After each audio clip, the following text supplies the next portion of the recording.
Everyone, this is me Sadia here. मैं आपके लिए लेकर आई हूँ एक और रीडिंग जो कि होगी उन लोगों के लिए जो राइट नाउ एक थर्ड पार्टी सिनेरियो में है और जानना चाहते हैं कि आपका पर्सन और थर्ड पार्टी जो है उनके बीच में क्या चल रहा है, उनका रिलेशनशिप कैसा है, कहाँ चल रहा है, फ्यूचर क्या होगा उनके रिलेशनशिप का, वो सब जानेंगे हम आज की रीडिंग में। सो रीडिंग शुरू करने से पहले रिमाइंड करवा दूं कि ये एक जनरल रीडिंग है। अगर आपको पर्सनलाइज रीडिंग लेनी है तो रीच आउट कर सकते हो। ईमेल आईडी डिस्क्रिप्शन बॉक्स में गिवन है। सो क्या चल रहा है थर्ड पार्टी और आपके पार्टनर के दरमियान में, लेट्स फाइंड आउट। एक और चीज़ यहाँ पर मैं मेंशन करूँगी कि मैं पाम रीडिंग्स ऑफ़र कर रही हूँ, मैं साथ में कंपैटिबिलिटी रिपोर्ट्स भी ऑफ़र कर रही हूँ। अगर आप अपने और अपने पार्टनर की कंपैटिबिलिटी देखना चाहते हो, कैसी है कैसी नहीं है, फ्यूचर को लेकर सही रहेगा या नहीं, तो ईमेल आईडी पे रीच आउट कर सकते हो। पेड रीडिंग्स हैं, पेड सर्विसेज हैं, कोई भी सर्विस फ्री नहीं है। अगर आप ईमेल करना चाहो तो करके फर्दर डिटेल्स पूछ सकते हो। सो लेट्स सी कि क्या चल रहा है आपके पर्सन और थर्ड पार्टी के दरमियान में। क्या चल रहा है आपके पर्सन और थर्ड पार्टी के दरमियान में।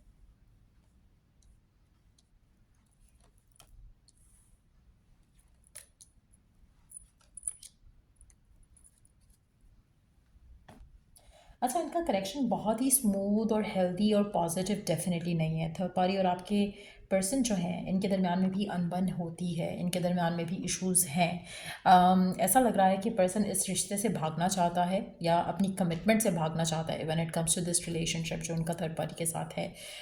तो ऐसा लग रहा है कि जैसे आपके पर्सन को प्यार करना आता है, प्यार में पड़ना आता है, पर प्यार को कैसे हैंडल करना है वो समझ नहीं आता।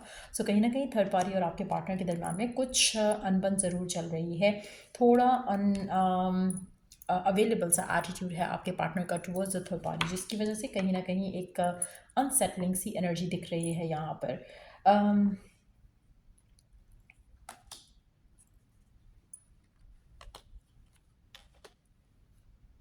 अगर आपका पर्सन इस इंसान के साथ रिलेशनशिप में है, शादी नहीं हुई है, तो मुझे लग रहा है कि एक अनसेटलिंग जो एनर्जी है इनके रिश्ते में वो लोगों की वजह से आगे जा सकती है, सेटल हो सकती है और इनका रिश्ता जो है वो शादी की तरफ लीड कर सकता है। अगर ऑलरेडी शादी हो चुकी है थर्ड पार्टी और आपके पर्सन के दरमियान में, इन दैट सिचुएशन मुझे लगता है कि इनका रिश्ता जो है वो स्ट्रांग होगा लोगों के इन्फ्लुएंस की वजह से। सो कहीं ना कहीं थर्ड पार्टी और आपके पर्सन का जो रिश्ता है वो कहीं स्मूथ तो डेफिनेटली नहीं है, लेकिन स्ट्रांग ज़रूर दिख रहा है इन टर्म्स ऑफ कि उसको लोगों का सपोर्ट बहुत है।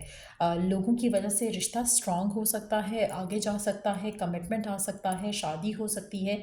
इवन दो कि आपके पर्सन जो है वो इस चीज़ के लिए राज़ी नहीं होंगे, प्यार करने के लिए राज़ी थे बट रिश्ते को निभाने के लिए राज़ी नहीं है। But at the same time एक फैमिली प्रेशर, एक लोगों का इन्फ्लुएंस जो है वो इस रिश्ते को स्ट्रांग कर देगा। तो गिवन सर्कमस्टांसेस में मुझे ऐसा लग रहा है कि फ़िलहाल तो आपके पार्टनर की तरफ से एक नो किस्म की एनर्जी आ रही है कि नहीं, मुझे ये नहीं करना, मुझे वो नहीं करना इस रिश्ते को लेकर, इस कनेक्शन को लेकर। लेकिन मुझे लग रहा है कि लोगों की वजह से सिचुएशन जो है वो डिफरेंटली पैन आउट होगी। आप में से मेजॉरिटी लोगों के लिए ये रिश्ता, मैंने जैसे पहले कहा कि स्ट्रांग है, लेकिन स्मूथ नहीं है। तो दैट मीन्स कि रिश्ते में पर्सन की इंटेंशन भी है, पर्सन की इन्वॉल्वमेंट भी है, but at the same time person का कंट्रोल इतना ज़्यादा नहीं है इस रिश्ते के ऊपर, अपने डिसीजंस के ऊपर इस रिश्ते को लेकर। आप में से मेजॉरिटी लोगों के लिए मुझे ऐसा लग रहा है कि जैसे आपके पर्सन जो हैं जिस भी थर्ड पार्टी के साथ हैं उस थर्ड पार्टी के साथ फुली खुश नहीं है। अगर वो फुली खुश होते तो आपके साथ नहीं होते, और अगर आपके साथ वो फुली खुश होते तो थर्ड पार्टी के साथ नहीं होते एट ऑल। तो कहीं ना कहीं एक इनडिसाइसिव एनर्जी दिख रही है पर्सन की तरफ से। और लेट्स सी कि थर्ड पार्टी का क्या एक्शन है, रिएक्शन है आपके पार्टनर को लेकर, वो क्या सोचती है आपके पार्टनर को लेकर, उसके मन में क्या चल रहा है। क्योंकि आपके पर्सन के मन में तो ऐसा लग रहा है कि बहुत कुछ चलता है, but at the same time एक इनडिसाइसिव एनर्जी जो है वो है। कोई डिसीजन नहीं लिया जा रहा, कोई एक्शन नहीं लिया जा रहा, लोगों की दबाव में चला जा रहा है। When it comes to the person जिसके साथ वो थर्ड पार्टी, जो उनकी लाइफ के जो उनकी लाइफ में जो पर्सन है आपके अलावा, अगर हम उसकी बात करें तो यहाँ पर वो पर्सन काफ़ी हद तक स्टेबल है as compare to your person. जो आपके पर्सन है जिनकी साथ उनकी लाइफ में कोई और पर्सन है, वो काफ़ी स्टेबल है, ग्राउंडेड है अपनी लाइफ में। आप में से काफ़ी सारे लोगों के लिए मुझे ऐसा लग रहा है कि जैसे वो आपके पर्सन की इमेच्योरिटी की वजह से काफ़ी ज़्यादा अपसेट रहती है या रहता है। एक बहुत ही स्ट्रॉन्ग डिज़ायर है उसकी कि रिश्ता स्टेबल हो सके, रिश्ता आगे जा सके, लेकिन उसको होप तो दिख रही है, लेकिन सिचुएशन कुछ फेवरेबल नहीं है फ़िलहाल। उसको लगता है कि चीज़ें बेहतर हो जाएंगी, उसको भी शायद ये लग रहा है कि फैमिली की इन्वॉल्वमेंट आएगी तो चीज़ें बेहतर हो जाएंगी।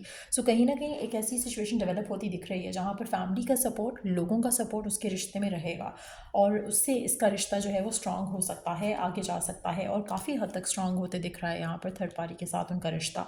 जैसे मैंने कहा, अगर उनकी शादी नहीं हुई है तो शादी तक डेवलप हो सकते हैं, चांसेस सर्कमस्टांसेस शादी की तरफ लीड कर सकते हैं, और जो उनका जो कनेक्शन है वो अनस्टेबल ही रहेगा।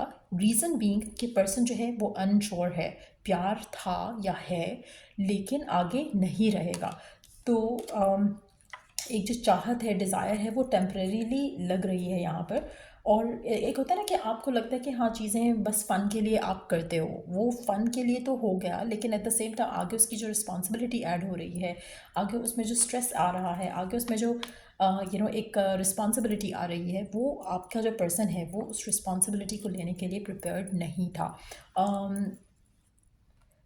आपका पर्सन नॉन कमिटल रहना उसको पसंद रहता, शायद एक रिस्पॉन्सिबिलिटी वाली एनर्जी टैकल नहीं कर सकता आपका पर्सन।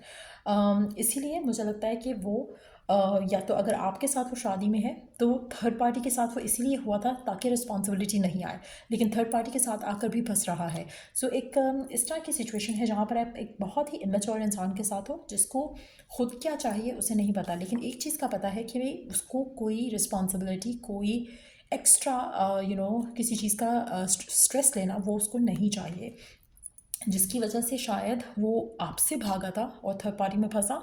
जैसे वो कहते हैं दरख्त से गिरा खजूर पे, नहीं खजूर, I don't know what is that thing, आसमान से गिरा खजूर पे का काइंड ऑफ थिंग कि इट्स आपसे भागकर वो कहीं और वैसी ही जगह पे फंस गया। It's more like that kind of a situation, it's not like easy उसके लिए, क्योंकि वो शादी, कमिटमेंट बड़ी चीज़ों के लिए शायद उसने रिश्ता नहीं बनाया था, लेकिन वो बन गया। और इसी तरह से अगर आपके साथ वो शादी में है तो थर्ड पार्टी जो है उसका अफेयर था, वो अफेयर करना चाहता था, शादी नहीं, लेकिन शादी की तरफ चीज़ें चली जाएंगी।